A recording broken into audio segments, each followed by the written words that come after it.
mà một siêu bóng ổnសម្រាប់បំរើឆ្នោតនៅថ្ងៃទី17នេះ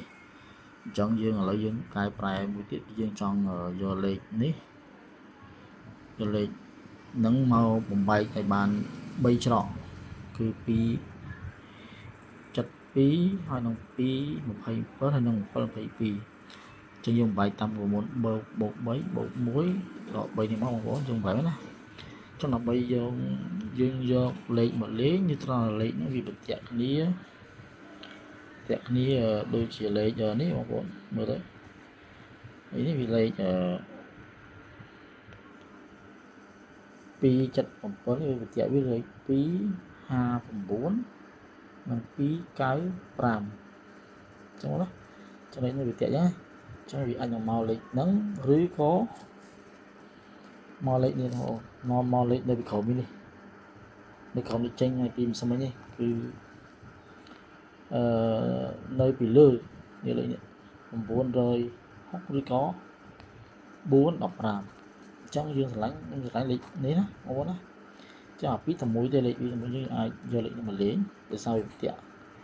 នេះ092 251លេខទៅតែមួយទេតែពេលដោយសារវាចេញពីលេខ277មកគឺលេខនេះ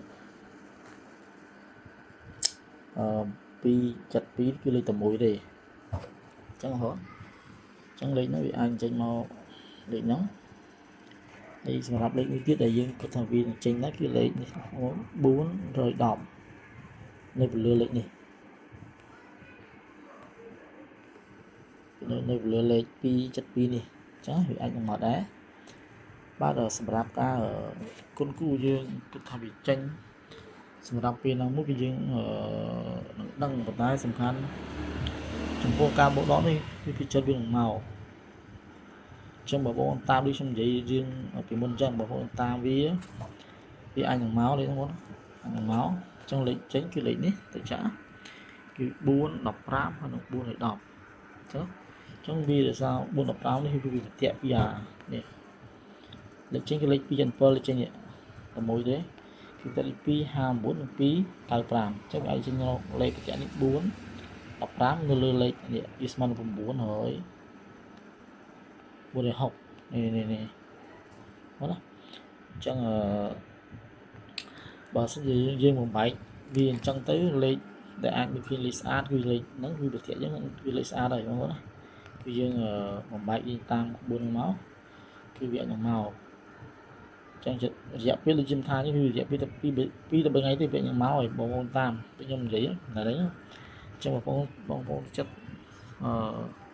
ការបោកដកនេះសូមបងប្អូនជួយចុចfollow ហើយ like និង share ផងណា subscribe ហ៎ដើម្បីទទួលបាននៅវីដេអូថ្មីបន្តទៀតបងប្អូនហ្នឹងហើយយើងនឹងបង្ហាញជូនពីវិធីបំបែកលេខផ្សេងទៀតសម្រាប់ការបោកដកនេះដោយសារយើងបំបែកនេះទៅលេខឲ្យស្អាតដើម្បីយកមកពិភាក្សាមកចាក់